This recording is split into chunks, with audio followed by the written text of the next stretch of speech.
In for Brittany, and here with meteorologist Joe Ranieri because there is a lot of rain out there. There's already been a lot of it, and there is more on the way over the next day or so. And today already marks the second wettest day of the entire year, believe it or not. The last time we saw this kind of rainfall, you have to go back to practically the middle part of January. And it is absolutely nasty out there. We're picking basically every color on the radar except the snowfall. The snow levels are pretty high. But as we look at the satellite and the radar right now, we're seeing some heavy showers moving in and some lightning strikes as well. A lot of those thunderstorms are moving offshore, but I'm forecasting those lightning strikes to move inland here over the next couple of hours. So if you have any outdoor plans tonight, well, grab the umbrella because we're going to be heading into some heavy downpours right around 8 o'clock this evening. I'll show you that real quick in the Futurecast. But over in Battleground right now, just east of Battleground, those heavier cells you saw just about 20 minutes ago, they're starting to push off to the east. So it's going to be a very rainy night out there. So far,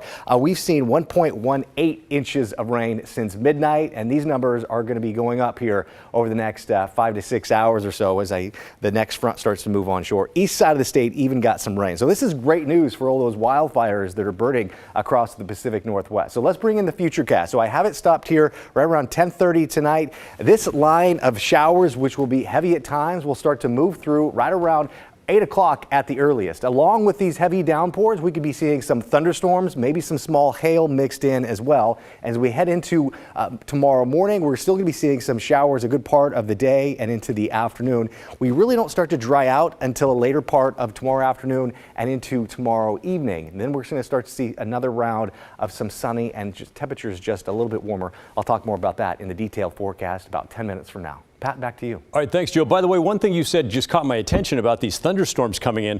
There's a lot of people gathering at Autzen Stadium for the Ducks football game. Can you tell, is that going to be a problem down there? I think for folks who are going to be going to the Ducks game here in just a little bit, you're going to be lucky. You're going to be seeing some showers, but I think for the most part, the thunderstorms that develop will be throughout the northern part of the valley, well away from the game tonight. Okay, good news. Thank you, Joe.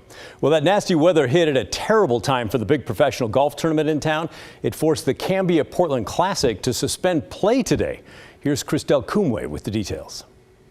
The weather caused major issues ahead of the third round of the Cambia Portland Classic on Saturday morning. The Ladies Professional Golf Association announced the event had been canceled for the day due to heavy overnight rainfall and wind.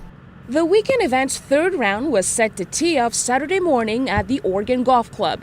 But this rain changed everything. That was a lot of rain in a short amount of time. Nearly 2 inches of rain pelted the course Friday night into Saturday. The golf course hasn't seen that kind of rain for several months.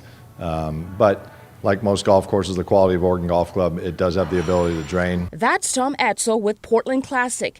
They initially planned to play without spectators, but later canceled all play Saturday because the conditions were bad. Sand traps were flooded and the wind had knocked down some barriers. There's an unbelievable maintenance staff here, and I know they're going to do the best that they can along with the support of the LPGA, and we'll have this course ready for the best players in the world to compete tomorrow. Round 3 of the tournament is now set for Sunday morning, if the weather cooperates. The Oregon Department of Transportation is also keeping a close eye on the weather this weekend. Our crews are going to be out there making sure these roads are safe. Don Hamilton with the agency says crews continue to check storm drains to make sure they're not clogged and don't overflow. There's a lot of work to be done. We're seeing a lot of high water, and we're expecting to get more and more high water over the course of the weekend. So we want to make sure that we can do what we can to keep this water clear and make sure the roads stay open. But they haven't dealt with major disruption so far. The roads are slick out there. It's important to be careful. Look out for everybody else. Slow down.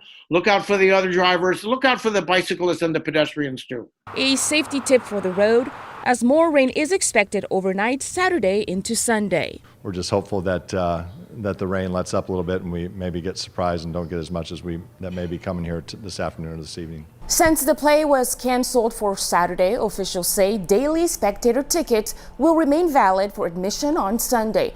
Officials are still deciding if the tournament will be shortened or whether they'll play on Monday. I'm Christelle Kumwe for KGW News. Thank you, Christelle. If you're traveling between Portland and Vancouver tonight, here's a heads up. The I-5 bridge northbound to Vancouver is going to close at 11 o'clock. ODOT says its crews will be completing some maintenance and all 3 lanes are going to be shut down. The sidewalks on the northbound lanes will also be closed, but if you're insisting on walking at that hour, you can still use the southbound lanes. You'll be able to travel to Hayden Island by car as well, but then you won't be able to get back on I-5 to travel farther north. To get around all this, you should just go to Interstate 84, 205 and take that north across the river into Washington. The I-5 bridge is expected to reopen tomorrow morning at 8 a.m. And closer to downtown Portland, the Broadway Bridge will be closed in both directions tomorrow from 6 a.m. until 6 p.m. It's a really big deal because it's a heavily used bridge, but no vehicles, pedestrians, or bicycles will be able to get across during those times. The bridge is closing for maintenance. The closest alternative is the Steel Bridge. The Broadway Bridge should be open again after 6 o'clock tomorrow night. There's heartbreak tonight in the rodeo community. A 24-year-old bull rider from Kansas in Oregon to compete at the Pendleton Roundup died in a car crash on Interstate 84. Galen Etlin spoke with his friends. This video at the Pendleton Roundup this week shows one of the final times Richard Schleicher smiled for the camera. I also never saw him not smiling. Jalen Pfeiffer in Oklahoma has known Richard for years, part of an extended rodeo family. Such an amazing guy, and this world is definitely going to be a little harder without him. On Thursday night, Richard was a passenger in a car traveling east on I-84 near Pendleton. The car rear-ended a potato truck, killing him and seriously injuring 2 others. All right, Richard, 85 tonight. Richard was from Kansas, but traveled the country doing what he loved, bull riding. He could brighten the room. Cole Fisher of Oklahoma was at the Pendleton Roundup with Richard and caught that final smile. How did it feel to hear that news? It's like you just can't believe it. He's the guy that a lot of us strive to be. You kind of wonder why,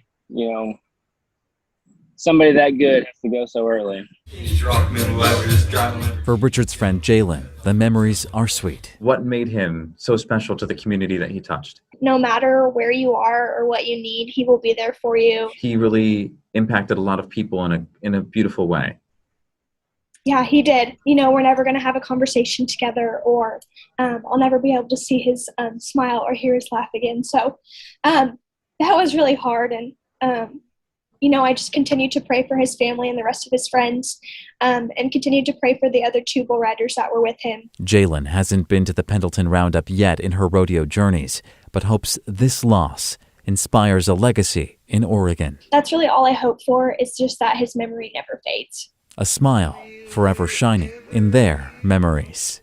Galen Etlin, KGW News.